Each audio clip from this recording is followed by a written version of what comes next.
Yes, people, what's going on? Welcome back to the channel. I am AdamMcKola. Hope you guys are all doing well. And yesterday, we obviously had the news that Tyrell Malacia had become a Manchester United player, and we'd signed Erik ten Hag's first signing since he joined the club. So I couldn't do my transfer roundup. That transfer roundup is today, and we'll be looking at all the rumours surrounding Andreas Pereira, Paulo Dybala, Christian Eriksen, Lisandro Martinez, Cristiano Ronaldo, Frenkie de Jong, and a little bit more as well. So make sure you're keeping it locked, you're liking, commenting, sharing and subscribing.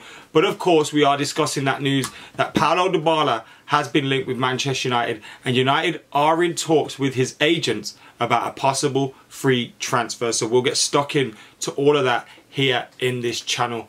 But make sure you are hitting that subscribe button. We'll be out there for the pre-season tour very, very soon. We'll have loads of vlogs and things like that coming from there, as well as all your usual news and transfer news. Let's get stuck into a deal which is looking like a done deal for Manchester United, and looking like we're bringing a little bit of funds in, as Andreas Pereira to Fulham has been given the here we go. Now, Fabrizio Romano reported that Andreas Pereira to Fulham, here we go, full agreement in place on player. 3-year deal with option for the further season. Manchester United will receive £10 million plus 3 million add-ons.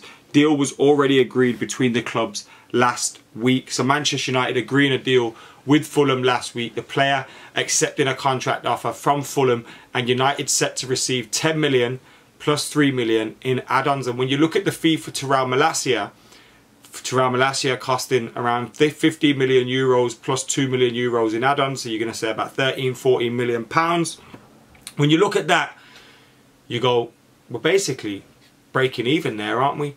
We're bringing in the fee that we've just spent on Tyrell Malacia for Andreas Pereira.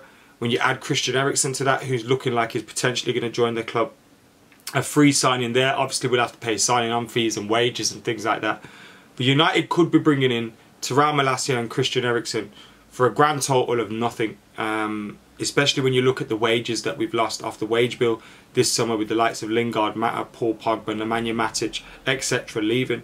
So it could be a very, very good bit of business by Manchester United. Although things are happening slowly, you'd like to think that, you know, it's showing good signs that we're able to get players off for a little bit of a fee and bring players in, outweighing that. Because if we've got a budget of, let's say, £150 million, we've managed to bring 2 players in and not really touch that. So good start, but things are going a little bit slowly at the moment. And we'll find out later on in this video, while things are going a little bit slowly with Frenkie de Jong, is it Manchester United or is it Barcelona, or is it the player holding things up? Di Marzio, remember him? The guy that helped us kind of become aware of Fabrizio Romano. He's reported that Dybala's agents are in contact with Manchester United. We've heard those talks taking place. Now, it could be Manchester United are aware of Cristiano Ronaldo wanting to leave Manchester United and are going, right, let's get some backup options in place. Paulo Dybala then comes into mind with that. Now, for me, Paulo Dybala is better off playing as one of a 2, or, you know, in a front 3. He can play on the left, he can play as a false 9, he can play as a 10. He's not an out-and-out striker for me that should be replacing Cristiano Ronaldo, but he would be another option in the forward line. 28 years old, scored a healthy amount of goals when you look at it. I think he had like a 1-in-2 ratio for Juventus last season. But the trouble for him has been injuries. In the 21-22 season alone, he missed 9, 10, 13, 15, 16 games through injuries, through muscle injuries, his hip injuries, thigh injury. So you're looking at all those things and you're thinking, right, are we going to be bringing in a player who's got injury issues? Do you know what I mean? No one else is really out there looking for him at the moment. Inter Milan were linked with him, but have seemingly gone with the option of Romelu Lukaku. So is Dybala going to be one of those players that comes in, flops a little bit like Alexis Sanchez, or could he come and revitalise his career at Man United? He's someone that's often spoken about Old Trafford and those kind of things, and at 28 years old, he's still got, you know, some good years ahead of him. In my opinion, if it was going to be like a 2-year deal, maybe do it. If we're going to end up signing him to a 5-year deal where you've got a player there that's potentially going to be looking out of favour soon and you don't know what's going to happen, I'd rather give him, you know, give him the opportunity to earn a further contract at Manchester United. We'll obviously be paying him well anyway. And under Erik ten Hag, maybe Erik ten Hag can get something out of him. But I would only sign him if A, the manager wanted him, and B, you know, we could get a reasonable contract length for him, because I wouldn't be looking to give him a 5-year, 5-year contract. How do you know how it's going to go? Do you know what I mean? And it's not like he's fighting off the offers at the minute. So Paulo Dybala's agents in talks with Manchester United. I wonder how they'll go, and I wonder if they are dependent on Cristiano Ronaldo and whether he leaves or not. It wouldn't surprise me at all. Now, earlier on this week, we heard Eriksen had agreed a 3-year deal with Manchester United. It was just now down to contracts and the medicals taking place. And we're hearing from Simon Stone that it's more likely at this stage that Christian Eriksen will go to Melbourne, where Man United will play Melbourne Victory on the 15th of July before taking on Crystal Palace. So it looks like Christian Eriksen may not be signed in time to head out on Friday, I believe it is, the club travel to Bangkok. It looks like he may miss that deadline. At the moment, we're on Wednesday, so we got 2 days to get players in before then. We hear as well that the manager wanted to get Lisandro Martinez in before the pre-season tour, and the latest on that is Man United are really confident on Lisandro Martinez. Erik ten Hag wants him to be fast on the deal. He is convinced he is a perfect player for his project.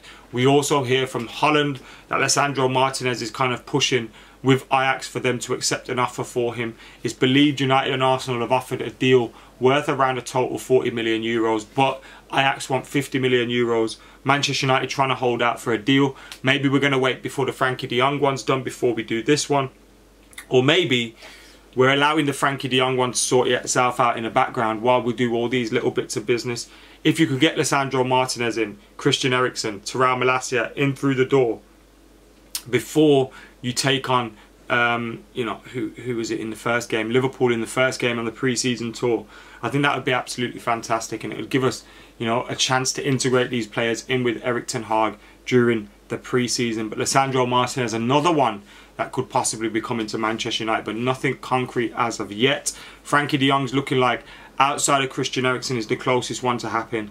But it looks like, and the BBC have reported on this, that it's being held up due to an issue with Barcelona over money owed to the players. Now, a lot of Barcelona players would have had wage deferrals where they would have said, all right, I'll accept half of my wages for this season because you guys are in financial difficulties, but further down the line you owe us that money. And it's believed that Barcelona may owe Frenkie de Jong around 18 million euros. Now, Barcelona may be trying to get Manchester United to pay that money, maybe trying to get Frenkie de Jong to waive that kind of money, and that's why we're now seeing this move held up. I think we've heard for a long time that it was agreed 65 million euros plus 20 million euros in add-ons.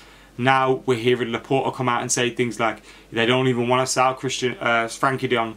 That's because of this issue. I think they want Frenkie de Jong to kind of step back from it and say, look, keep the money, it doesn't matter, I'll leave. But or Manchester United to pay it, so they're trying to kind of play hardball now, you know, further down the line when the move's close. I think the move will happen, but this could hold it up a little bit longer. So it remains to be seen what will happen with that one. We also heard Cristiano Ronaldo wanted out from Manchester United. I was most disappointed in the timing of it all, to be honest. I don't mind United getting to move on without him, with Erik ten Hag, and building a team without Cristiano Ronaldo. That's absolutely fine. Even if we keep him, it's not for the long term. We're going to have to replace him at some point. My only issue is the timing. United probably won't replace him, and then we're left, you know, up shit's creek without a paddle because we haven't got much in terms of a striker. We're now hearing Chelsea are pretty much the only team interested in Cristiano Ronaldo. United aren't going to sell to another Premier League rival. So unless someone else comes in for Cristiano Ronaldo, I can't see this happening.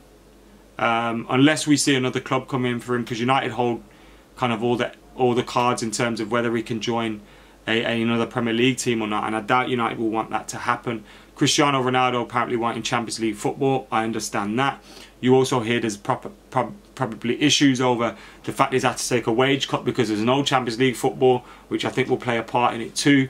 So this will rumble on. I don't think this will be resolved early in the transfer window, and we're obviously seeing now he's not in training this week. Is he going to travel out to Thailand with the first team squad for pre-season training? Who knows? We don't need this kind of issue though.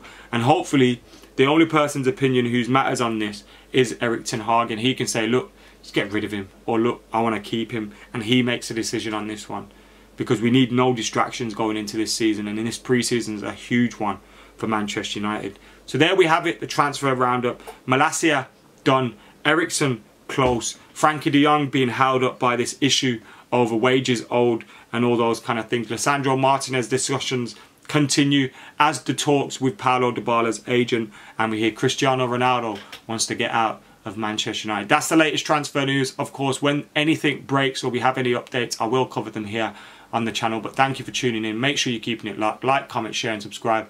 Until next time, I've been AdamMcKola. I'm out of here.